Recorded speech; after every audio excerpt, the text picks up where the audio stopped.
ಬೆಟ್ಟುವಿನ ಮಹಾಮಾಯೆಯ ಮೇಲೆ ಪ್ರಮಾಣ ಮಾಡಿ ಹೇಳ್ತಾನೆ, ನಾನು ಹೇಳುವಂತದ್ದೆಲ್ಲ ಸತ್ಯವೇ ಸತ್ಯವೇ. ಒಂದು ವೇಳೆ ನಾನು ಸಮಾಜಕ್ಕೆ ಸುಳ್ಳನ್ನು ಹೇಳಿ ನಿಮ್ಮ ಮನಸ್ಸನ್ನು ಹಾಳು ಮಾಡುವುದಾದ್ರೆ ಮಹಾಮಾಯಿ ಇಲ್ಲಿಂದ ನನ್ನ ಮನೆಗೆ ಹೋಗುವುದಕ್ಕಿಂತ ಮೊದಲು ನನ್ನನ್ನು ಬಿಡಬಾರ್ದು. ನನ್ನನ್ನು ಇವತ್ತು ನೀವು ನೋಡಿರ್ಬೋದು, ಇಲ್ಲಿ ಜನಗಳೆಲ್ಲ ನೋಡಿರ್ಬೋದು, ಬೆಳ್ತಂಗಡಿ ತಾಲೂಕಿನ ಯಾವುದೇ ಬ್ರಹ್ಮಕಲಸದಲ್ಲಿ ಮಹೇಶ್ ಶೆಟ್ಟಿ ತಿಮ್ಮರಡಿ ಹೆಸರು ಇಲ್ಲ. ಯಾಕೆಲ್ಲ? ಅಧರ್ಮೀಯ ದುಡ್ಡು ಬರ್ತದೆ, ಅಲ್ಲಿಗೆ ಪಾಪಿಷ್ಟನ ದುಡ್ಡು ಬರ್ತದೆ, ರೇಪಿಷ್ಟನ ದುಡ್ಡು ಬರ್ತದೆ, ಅತ್ಯಾಚಾರಿಯ ದುಡ್ಡು ಬರ್ತದೆ, ಕಾಮುಕರ ದುಡ್ಡು ಬರ್ತದೆ, ಕಾಮಂದನ ದುಡ್ಡು ಬರ್ತದೆ. ಅದಕ್ಕೋಸ್ಕರ ಇಲ್ಲ.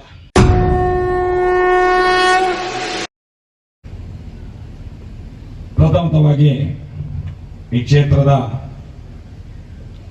ಎಲ್ಲ ದೇವರಿಗೆ ವಂದಿಸುತ್ತಾ, ನನ್ನ ಬೀಡಿನ ಮನೆಯೆಲ್ಲ ದೇವರಿಗೆ ವಂದಿಸುತ್ತಾ, ಸೇರಿದಂತೆ ಎಲ್ಲ ಭಗವದ್ಭಕ್ತರೇ,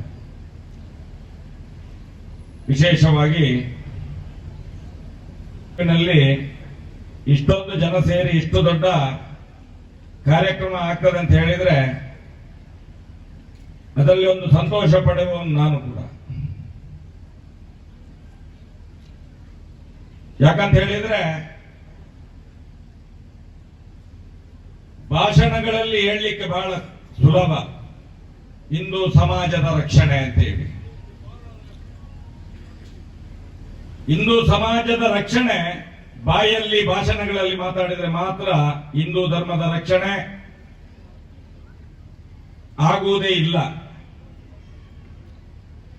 ಯಾಕಂತ ಹೇಳಿದ್ರೆ ಕಳೆದೊಂದು 25-30 ವರ್ಷದ ಹಿಂದೆ ಬೆದರಬೆಟ್ಟುವಿನಲ್ಲಿ ನೋಡಿದ್ರೆ ಗೊತ್ತಾಗ್ತಿತ್ತು ಯಾವ ರೀತಿಯ ಹಿಂದೂ ಧರ್ಮದ ರಕ್ಷಣೆ ಆಗ್ತಿತ್ತು, ಯಾರಿಂದ ಆಗ್ತಿತ್ತು, ಯಾರ್ಯಾರು ಮಾಡಿದ್ದಾರೆ. ಬೆದರಬೆಟ್ಟು ಇರ್ಬೋದು, ನಮ್ಮ ನಾವರ ಇರ್ಬೋದು, ಇಂದಬೆಟ್ಟು ಇರ್ಬೋದು, ಕಿಲ್ಲೂರು ಇರ್ಬೋದು, ಎಲ್ಲ ಬೆಳ್ತಂಗಡಿ ತಾಲೂಕಿನ ಬಿಟ್ಟು ಇಡೀ ಜಿಲ್ಲೆಯಲ್ಲಿ ಯಾರ್ಯಾರು ಧರ್ಮದ ಪರವಾಗಿ ಹೋರಾಟ ಮಾಡಿದ್ದಾರೆ, ಇವತ್ತು ವೇದಿಕೆಗೆ ಕೂತ್ಕೊಳ್ಳಿಕ್ಕೆ ಎಷ್ಟೆಷ್ಟು ಜನ ಇದ್ದಾರೆ ಎಲ್ಲವೂ ಗೊತ್ತಾಗ್ತದೆ. ಯಾಕಂತ ಹೇಳಿದ್ರೆ ನೋವಿನ ಸಂಗತಿ, ಕಳೆದ ವರ್ಷ ಇಲ್ಲೇ ಒಂದು ಪಕ್ಕದಲ್ಲಿ ಒಂದು ನೀರಿನ ಮೇಲೆ ತೇಲುವ ನಾಗನ ಮನೆ ಇತ್ತು ಇಲ್ಲೊಂದು. ಅದನ್ನು ನಮ್ಮವರೇ ಹಿಂದೂಗಳೇ ಸನಾತನಿಗಳು ಒಬ್ಬ ಕ್ರೈಸ್ತ ಮಲಯಾಳಿಗೆ ಮಾರಿದ್ರು. ಅವನೆಲ್ಲ ದೇವಸ್ಥಾನ ನಾಗಬನವನ್ನೇ ನಾಶ ಮಾಡ್ಲಿಕ್ಕೆ ಹೊರಟ. ಆಗ ನಮ್ಮ ಇಲ್ಲಿಯ ಸಂಚಾಲಕರು, ನನ್ನ ಲೆಕ್ಕದಲ್ಲಿ ಚಂದ್ರಶೇಖರ್ ಇರ್ಬೋದು, ಮತ್ತೆ ನಮ್ಮ ವೆಂಕಪ್ಪ ಕೋಟ್ಯನ್, ಇವರೆಲ್ಲ ಹಿಂದೂ ಜಾಗರಣೆ ವೇದಿಕೆಯಲ್ಲಿ ಕೆಲಸ ಮಾಡ್ತಾ ಇದ್ದವರು. ಆ ಹೊತ್ತಿನಲ್ಲಿ ಅದನ್ನು ರಕ್ಷಣೆ ಮಾಡಿ ಅದಕ್ಕೆ ಬೇಲಿ ಹಾಕಿ ಮೊನ್ನೆ ತನಕ ಕಾಪಾಡಿಕೊಂಡು ಬಂದವರು ನಾವು. ಹೀಗೆ ಬಂದ ಯಾರು ಜ್ಯೋತಿಷಿಗಳಿದ್ದಾರೆ, ಅಷ್ಟಮಂಗಳ ಪ್ರಶ್ನೆ ಇರ್ತಾರಲ್ಲ, ಅವರಿಗೆ ಗೊತ್ತಿಲ್ಲ ಯಾರು ಅದನ್ನು ರಕ್ಷಣೆ ಮಾಡಿದ್ದು ಅಂತ ಹೇಳಿ. ಇದು ಇವರಿಗೆ ಗೊತ್ತಾಗುದಿಲ್ಲ. ಯಾರು ರಾಜಕೀಯದಲ್ಲಿ ಮೇಲೆ ಕೂತ್ಕೊಂಡು MLA MP ಯಾರು ಇರ್ತಾರೆ ಅವರನ್ನು ಕರೆದು, ದೊಡ್ಡ ದೊಡ್ಡ ದುಡ್ಡಿನ ಜನಗಳನ್ನು ಕರೆದು, ಅಧರ್ಮಿಗಳನ್ನು ಕರೆದು ಜನ ಸೇರಿಸಿ ಕಾರ್ಯಕ್ರಮ ಮಾಡ್ತಾರೆ. ನಾಗಬ್ರಹ್ಮನ ಸಾನ್ನಿಧ್ಯ ಉತ್ಸವ ನಡೀತದೆ. ಈಗ ಎಲ್ಲಿ ಹೋಗಿದೆ, ಏನಾಗಿದೆ ಅಲ್ಲಿ?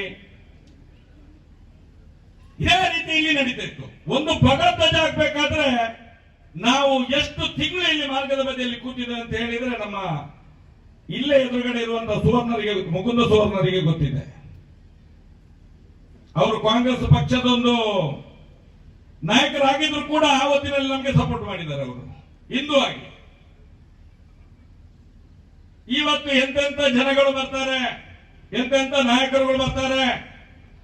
ಸನಾತನ ಹಿಂದೂ ಧರ್ಮದ ರಕ್ಷಣೆ ಬರೇ ಬಾಯಿಯಿಂದ ಬೊಗಳೆ ಬಿಟ್ರೆ ಆಗುದಿಲ್ಲ. ಆ ರಕ್ಷಣೆಗೆ ತನ್ನ ಪ್ರಾಣವನ್ನು ಪಣವಿಡಬೇಕು, ಆಗ ಮಾತ್ರ ಆಗೋದು. ಡಾಕ್ಟರ್ ಮದ್ದು ಕೊಡ್ತಾರೆ, ಡಾಕ್ಟರ್ ಲಾಯರ್ ವಾದ ಮಾಡ್ತಾರೆ, ಅಧರ್ಮಿಗಳು ಡೊನೇಷನ್ ಕೊಡ್ತಾರೆ. ಇದನ್ನೆಲ್ಲ ಹೇಳ್ಕೊಂಡು ಕೂತ್ಕೊಂಡ್ರೆ ಆ ಮಹಾಮಾಯಿಗೆ ಖಂಡಿತವಾಗ್ಲೂ ನಾನು ಹೇಳ್ತೇನೆ, ಇಲ್ಲಿಯ ಜನರಿಗೆ ಹೇಳ್ತೇನೆ, ನನ್ನನ್ನು ಸೇರಿಸ್ಕೊಂಡು ಮಹಾಮಾಯಿ ಅಂತ ಹೇಳಿದ್ರೆ ಏನು? ಮಹಾತಾಯಿ.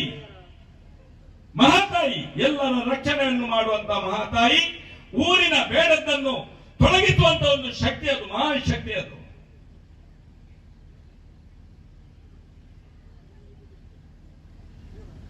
ಆ ಶಕ್ತಿಯನ್ನು ಎದುರು ಇಟ್ಟುಕೊಂಡು ನಾನು ಪ್ರಮಾಣ ಮಾಡ್ತೇನೆ. ದುಡ್ಡಿಗೋಸ್ಕರ ಧರ್ಮ ಅಲ್ಲ ಸ್ವಾಮಿ, ರಾಜಕೀಯಕ್ಕೋಸ್ಕರ ಮಹಾಮಾಯಿ ಅಲ್ಲ. ಸನಾತನ ಹಿಂದೂ ಧರ್ಮದ ರಕ್ಷಣೆಗೆ ಯಾವತ್ತು ಉಳಿಸಿದ್ರಿಂದ ಇವತ್ತು ಮಹಾಮಾಯಿಯ ಇಷ್ಟು ದೊಡ್ಡ ಕಾರ್ಯಕ್ರಮ ನಡೀತಾ ಇದೆ.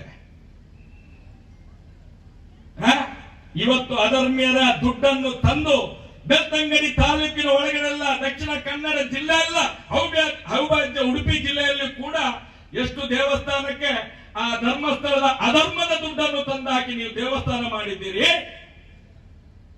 ಏನ್ ಪಾಪ ಮಾಡಿದ್ದೀರಿ? ಅದು ಈ ಜ್ಯೋತಿಷರಿಗೆ ಇನ್ನೂ ಗೊತ್ತಾಗ್ಲಿಲ್ವಾ? ಸನಾತನ ಹಿಂದೂ ಧರ್ಮದ ದೇವಸ್ಥಾನ ಇವತ್ತು ಅನ್ಯಮತ್ಯರ ಕೈಯಲ್ಲಿದೆ. ನೋವಾಗ್ತಾ ಇಲ್ವ ಹಿಂದೂಗಳಿಗೆ? ಯಾವುದೇ ಒಬ್ಬ ಹಿಂದೂ ನಾಯಕ ಮಾತಾಡ್ತಾ ಇದ್ದಾನ? ಬಾಯಿಗೆ ಬೀಗ ಬಿದ್ದಿದ್ದ, ಲಕ್ಕ ಹೊಡೆದಿದ್ದ ಬಾಯಿಗೆ.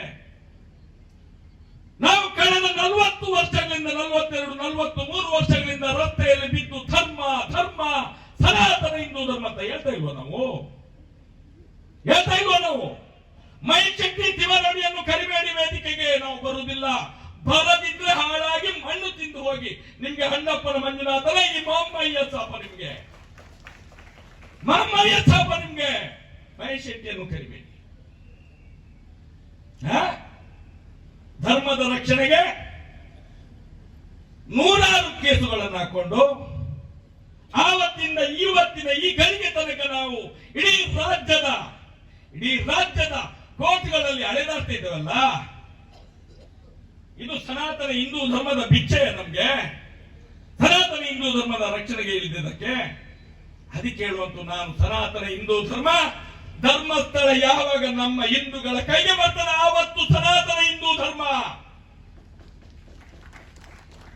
ಆವತ್ತು ಸನಾತನ ಹಿಂದೂ ಧರ್ಮ. ಒಬ್ಬ ಅನ್ಯಮತೀಯನಿಂದ ಹಿಂದೂ ಧರ್ಮದ ರಕ್ಷಣೆ ಸಾಧ್ಯವೇ ಇಲ್ಲ. ಇದನ್ನು ರಕ್ಷಣೆ ಮಾಡುವ ಒಂದು ಜವಾಬ್ದಾರಿ ಇಡೀ ಹಿಂದೂ ಸಮಾಜಕ್ಕಿದೆ.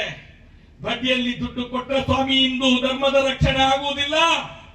ದೀನ ದಲಿತರ ಜಾಗವನ್ನು ಒಳಗಾಕಿದ್ರೆ ಧರ್ಮ ಆಗುವುದಿಲ್ಲ. ಕೋಟಿ ಹಿಂದೂಗಳ ದುಡ್ಡನ್ನು ತಂದು ದೇವಸ್ಥಾನಕ್ಕೆ ಸುಲಿದ್ರೆ ದೇವಸ್ಥಾನ ಆಗುವುದಿಲ್ಲ.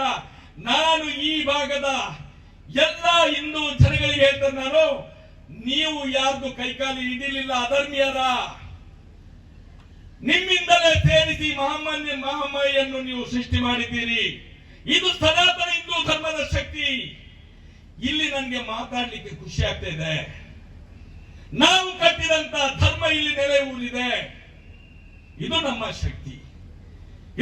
ಶಕ್ತಿ.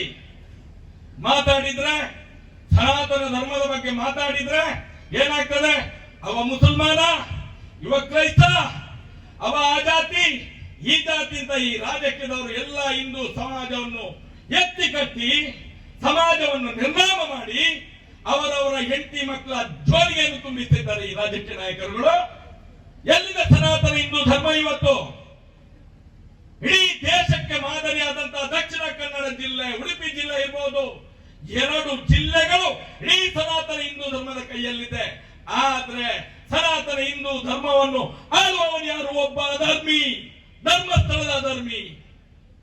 ಬೇಕಾಗಿದೆ ನಮಗೆ. ಇಡೀ ಹಿಂದೂ ಸಮಾಜಕ್ಕೆ ನಾಚಿಕೆ ಕೇಡು ಇದು. ಇಡೀ ಹಿಂದೂ ಸಮಾಜಕ್ಕೆ ನಾಚಿಕೆ ಕೇಡು. ಇದಕ್ಕೆ ಪ್ರತ್ಯುತ್ತರವಾಗಿ ಮುಂದಿನ ದಿನಗಳಲ್ಲಿ ಇಡೀ ಹಿಂದೂ ಸಮಾಜ ಎದ್ದು ಆ ಧರ್ಮಸ್ಥಳದಲ್ಲಿ ಭಗವದ್ಗೀತೆ ಜಾರಿಸ್ತದೆ.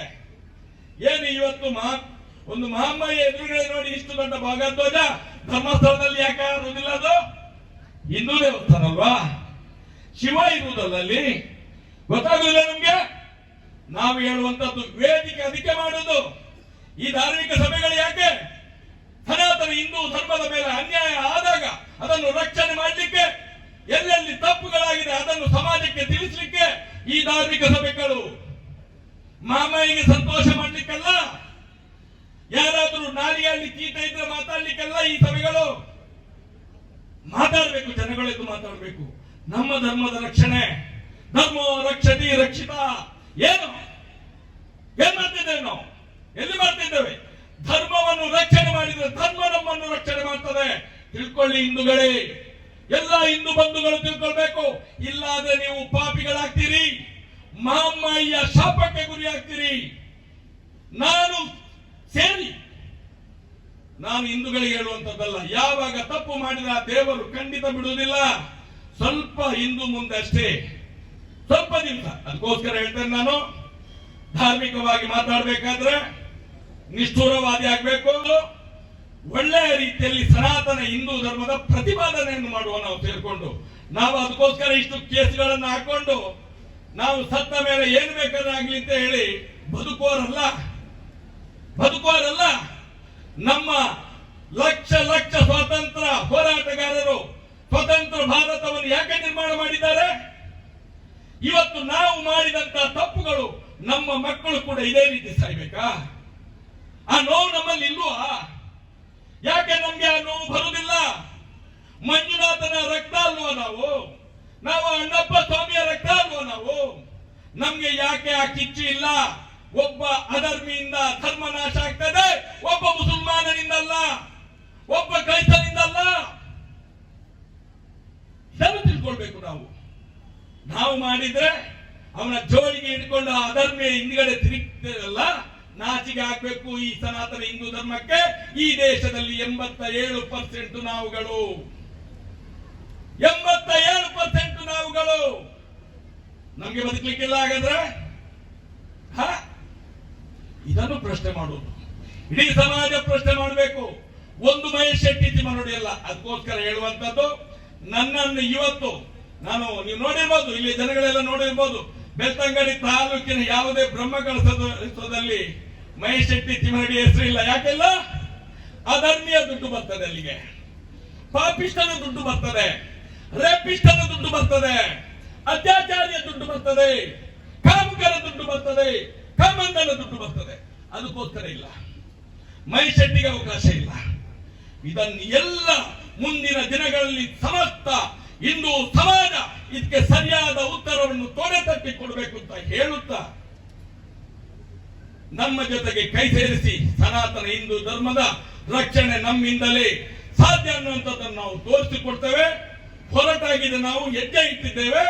ಮುಂದಿನ ದಿನದಲ್ಲಿ ಆ ಹೆಜ್ಜೆಯನ್ನು ಮುಂದುವರಿಸಿಕೊಂಡು ಹೋಗಿ ಈ ಸನಾತನ ಹಿಂದೂ ಧರ್ಮಕ್ಕೆ ನ್ಯಾಯವನ್ನು ಕೊಡಿಸುವಂತಹ ಮಾತನ್ನು ಹೇಳುತ್ತಾ, ಆ ಮಹಾಮಾಯಿ ದೇವಿ ನಮ್ಮ ಜೊತೆಯಲ್ಲಿ ಇದ್ದು ಮುಂದಿನ ದಿನಗಳಲ್ಲಿ ಸತ್ಯವನ್ನು ಈ ಸಮಾಜಕ್ಕೆ ತೋರಿಸುವಂತ ಕೆಲಸ ಆಗಲಿ. ಯಾಕಂತ ಹೇಳಿದ್ರೆ ಬೆದ್ರಬೆಟ್ಟುವಿನ ಮಹಾಮಾಯಿಯ ಮೇಲೆ ಪ್ರಮಾಣ ಮಾಡಿ ಹೇಳ್ತಾನೆ, ನಾನು ಹೇಳುವಂತದ್ದೆಲ್ಲ ಸತ್ಯವೇ.